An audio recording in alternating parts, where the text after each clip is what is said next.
And we're back to learning Photoshop in a year. Let us talk about the gradient basics on day 71. You can find the gradient tool where you find the paint bucket tool. G is the short key.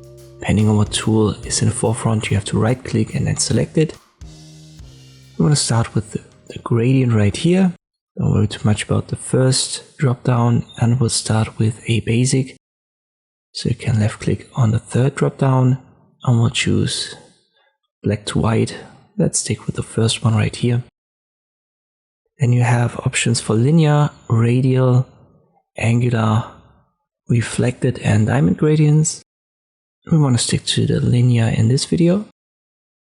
Once again, I've chosen the first one here on the basics. And now to apply it, we just left click and drag. You can adjust that freely or hold shift and then it's going to snap into, what is it, 15 degrees, right?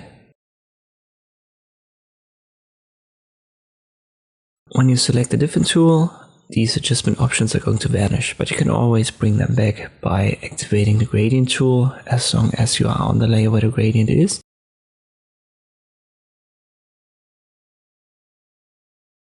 And then you have by default these 3 points, one on the left and right. These are the stops, so the color stops, and the one in center is the slider where you can adjust the position of the transition between these two colors.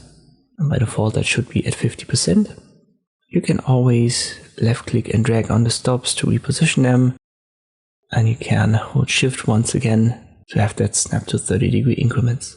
When you left click drag on a different point, you're going to create a new gradient, and this is going to erase the old one. As long as you're on the same layer, let's just say you want to have 2 gradients, so you don't want to erase the first one. Well, easiest way is simply to click here to create a new layer and then left click drag. And I can see we have gradient fill 2 and gradient fill 1. So we have our 2 gradients. Let me delete gradient fill 2 because there's more to adjust. As I've said, these outer points are called color stops and you can double click on them. And then your color menu will open up and you can change the color, for example to red. And let me make the second one not black, we make it bluish, just confirm. We have more adjustment options under properties, and these are visible when you have that layer active, so make sure that you are on your gradient layer. If you don't see the properties at all, go to window and click on properties. Here once again we have the presets, so this drop down, and our linear, radial, stuff like that. And you can also adjust the angle numerically, so if you need a specific angle and you don't want to adjust it manually, try out the angle option. Scaling is for the size of your gradient, so let me go down. Both stops are relatively close, then I go up and you can see how this sets them further apart. You can change the type to noise.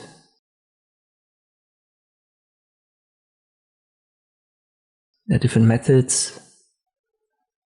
These affect how you could say the transition between the 2 stops, and there's a smoothness option below. For the most part, you want to have that set to 100%. Below, we can once again adjust our color stops. Let me make that, for example, green. And there's an opacity control. So if you want to make one of them transparent, let's just say we create a text element on top. We've done some adjustments, some painting, some editing, whatever.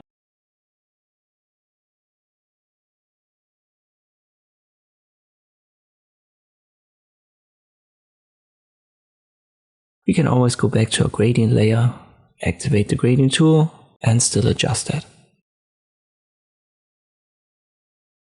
And these are the basics of creating gradients in Photoshop. I hope this video was helpful, thank you for watching, and I'll see you next time.